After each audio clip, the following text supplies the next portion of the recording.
BSK news Haryana YouTube channel पर आपका बहुत बहुत स्वागत है। उम्मीद आशा कामना करता हूँ आप सभी ठीक होंगे, बेहतर होंगे। देर शाम दिल्ली के अंदर हरियाणा प्रदेश के कांग्रेस के वरिष्ठ नेताओं, साथ में जो स्क्रीनिंग कमेटी के चेयरमैन चरणदास भक्त जी, हरियाणा कांग्रेस प्रदेश के प्रभारी श्री दीपक बबरिया जी, इन सभी की अध्यक्षता में मीटिंग हुई और नाम फाइनल कर लिए गए। मीडिया प्रेस कॉन्फ्रेंस से जब खत्म हुआ तो बबरिया ने सिर्फ इतना कहा, हमने 9 सीटों के नाम फाइनल कर लिए हैं। उन्होंने ज़्यादा लंबा प्रेस कॉन्फ्रेंस नहीं कहा, उन्होंने कहा कि हमने 9 सीटों के नाम फाइनल कर लिए हैं। अब उन्होंने आगे कहा कि टिकटों का ऐलान आप कब करोगे। तो दीपक बबरिया जी ने बोला कि जो हमारी टिकटों का ऐलान है, टिकट जो हमारी जारी होगी, लिस्ट जो हमारी जारी होगी, या तो कल यानी आज का उन्होंने बोला कि या तो आज या फिर कल केंद्रीय चुनाव समिति की बैठक होगी। उस केंद्रीय चुनाव समिति की बैठक में इन नामों को पास करवा लिया जाएगा और उसी दिन या तो आज या कल प्रेस कॉन्फ्रेंस के माध्यम से टिकटों का ऐलान कर दिया जाएगा, लिस्ट सूची जारी कर दिया जाएगा। साथियों, भूपेंद्र सिंह हुड्डा इस मीटिंग के अंदर बहुत जबरदस्त तरीके से दोनों गुटों के बीच चीजें देखने को मिला।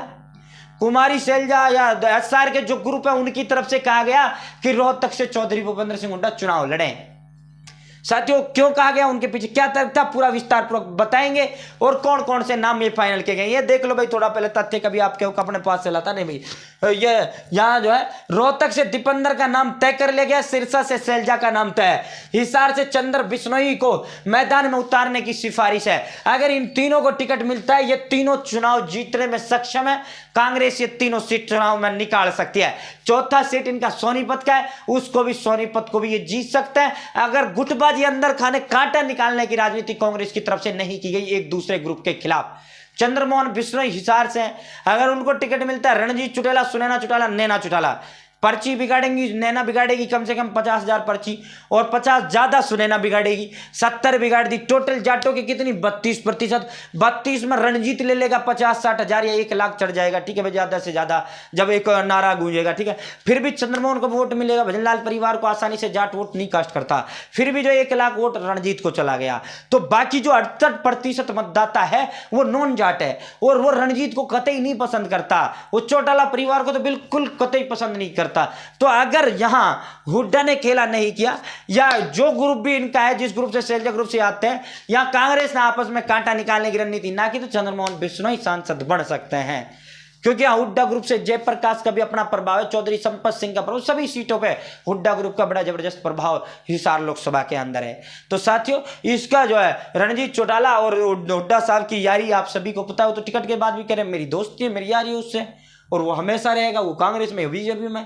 तो ये सब बयान राजनीतिक नहीं होते, इनके मायने कुछ और होते हैं, एक सांकेतिक इशारा जिसके मानने में होता है। ठीक है, तो बाकी देखते हैं। और कांग्रेस एकजुटता से लड़ी तो ही कांग्रेस विधानसभा चुनाव में जीवंत रहेगी, वरना अगर कांग्रेस एकजुटता से ना लड़ी तो माहौल बीजेपी इतना क्रिएट कर जाएगी। वो लोकसभा का 9 मार लिया, फिर इन्होंने जो मास्टर स्ट्रोक खेलना है, नगर निगम नगर निगमों के जो चुनाव है, गुड़गांव, ये बड़ी बड़ी जो नगर निगम है उनका चुनाव रोक के रख रखा है। वो चुनाव विधानसभा से पहले करवाएंगे, जो एक माहौल क्रिएट हो। नगर निगम शहरी होता है, बीजेपी एक तरफा क्लीन स्वीप उनके अंदर करेगी। तो ये जो है यहाँ चीजें, अगर कांग्रेस आपस में दोनों ही ग्रुप आपस में एक दूसरे की टांग खिंचाई नहीं किया तो कांग्रेस हरियाणा के अंदर अच्छी मजबूत स्थिति में अब की बार रहने वाला है। दीपेंद्र अच्छी खासी चुनाव जीतेंगे। साथियों, विरोधी खोमा बोला रोहतक से भूपेंद्र हुड्डा को उतारो राज्यसभा सांसद। ये इसलिए कहा गया है, मैंने कल भी इसको लेकर समझाया, जब मीटिंग हुआ था मैंने आपको बता दिया था ये चीजें मीटिंग के अंदर चल रहा है। दीपेंद्र हुड्डा का शायद टिकट ना हो, आशा हुड्डा भूपेंद्र की जो धर्म पत्नी है उसको टिकट मिले, या भूपेंद्र हुड्डा खुद को टिकट मिल सकता है। साथियों, क्योंकि राज्यसभा के अंदर कांग्रेस के पास बहुत कम सदस्य हैं, कांग्रेस धीरे धीरे सिमटती जा रही है। तो राज्य अगर दीपेंद्र हुड्डा लोकसभा चुनाव लड़ते हो, जीतेंगे, सांसद बनेंगे, वो राज्यसभा की सीट से इस्तीफा देंगे। जब इस्तीफा देंगे तो फिर इनकी जगह पर भारतीय जनता पार्टी का नया राज्यसभा सांसद नियुक्त होगा।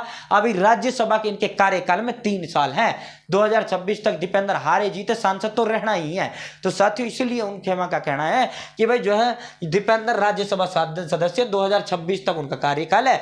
अगर दीपेंद्र जो है ये लोकसभा लड़ते हैं तो 1 सीट हमें राज्यसभा से खोनी पड़ेगी। तो इसको लेकर जो है इन्होंने भूपेंद्र हुड्डा का नाम चुनाव मैदान में उतारा। दूसरे ग्रुप की तरफ से चर्चाएं होती हैं, अलग अलग नाम की चर्चाएं होती हैं। बाकी साथियों, अब हम बता देते हैं सिरसा से कुमारी शैलजा फाइनल है, हिसार से चंद्रमोहन बिश्नोई, 2 नाम उसके अंदर पैनल में गए। जयप्रकाश जेपी का नाम गया, ब्रिजेंद्र सिंह का नाम गया, 3 नाम ये पैनल में गए हैं। कुछ सीटों पे इन्होंने 3 नाम पैनल में दिए हैं। भिवानी महेंद्रगढ़ पे 2 नाम गए, श्रुति चौधरी, रावदान सिंह।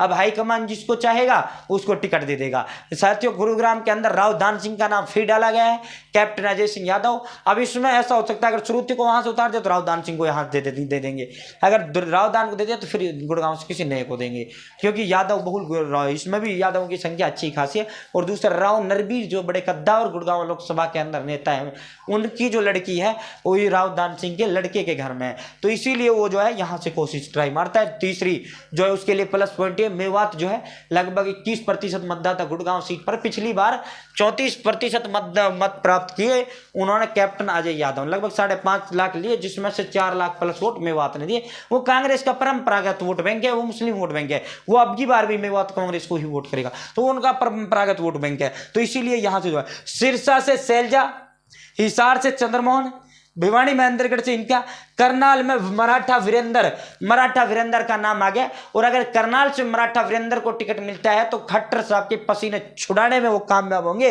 आप ये चीज नोट कर लेना, मराठा वीरेंद्र बहुत बड़ा चेहरा, मराठा रोडों की बहुत अच्छी खासी संख्या में वोट है।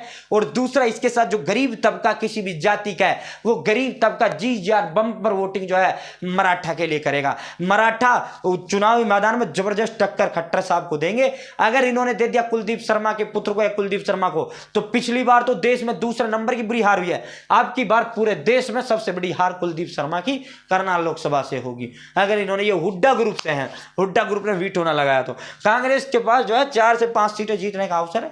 अगर कांग्रेस के लिए करें, अगर हुड्डा कांग्रेस या एसआर के कांग्रेस के लिए क्या, तो फिर 1-2 सीट पे सिमट के रह जाएंगे। अगर इस कांग्रेस को देखेंगे तो कांग्रेस 4 से 5 सीट, जिस तरह बीजेपी का नेता बीजेपी को देखता है, कमल के फूल को देखता है, उन्हें खट्टर को देखता है, नायब सैनी को देखता है, किसी को नहीं देखता, वो क्या कहता है कमल के फूल को देखता है। इसी तरह अगर वो कांग्रेस के नेता कांग्रेस को देखेंगे तो कांग्रेस अच्छा खासा स्थिति में हरियाणा में होगा।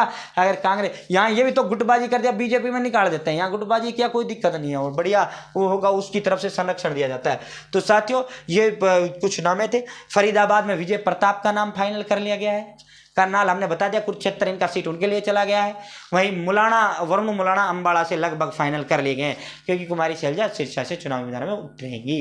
सोनीपत में ब्रह्म प्रकाश एक संत जी हैं, उनका और सुरेंद्र दहिया का नाम टॉप पर है।